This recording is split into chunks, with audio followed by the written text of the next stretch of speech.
नमस्कार। ना. ह. पाटेकर जी द्वारा रचित पुस्तक डॉक्टर हेडगेवार चरित्र, पुस्तक श्रृंखला का भाग 9, जिसका नाम है केशव की कठोर परीक्षा, आप सभी के सामने प्रस्तुत है।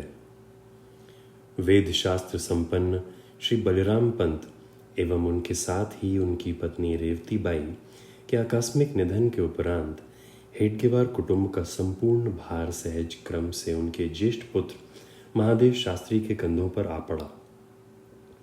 बलिराम जी की मृत्यु के उपरांत यज्ञ याग तथा वेद पाठन के सहारे घर में आने वाले पैसे का प्रवाह मंद पड़ गया। एक खंबे पर खड़े महल की खंबा टूटने पर जो स्थिति होती है, वही हाल अब इस कुटुंब का था। अब अनेक बार घर में खाना भी केशव और सीताराम को ही पकाना पड़ता था।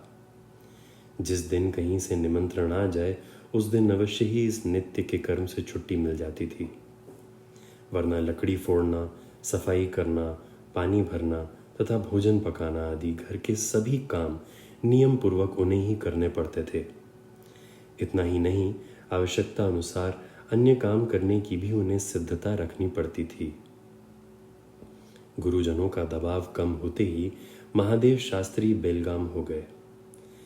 अब वे पत्र भारक पेपरमेंट हटने के बाद हवा के कारण इधर उधर फड़फड़ाने वाले कागजों के समान स्वच्छंद थे। शारीरिक बल तभी तक हितकारक एवं सुखप्रद होता है जब तक वह मानसिक बल के साथ और उसके नियंत्रण में रहे। अन्यथा विचार के स्थिर प्रवाह से हटकर विकारों के भंवरों में अथवा चंचल लहरों के थपेड़ों में वह कब फंस जाएगा, कहा नहीं जा सकता। माता पिता की मृत्यु के बाद तो जो महादेव शास्त्री करें, वही पूर्व दिशा थी। उस काल की अनेक बुरी आदतें तथा व्यसन उसको जान अनजान में लग गए।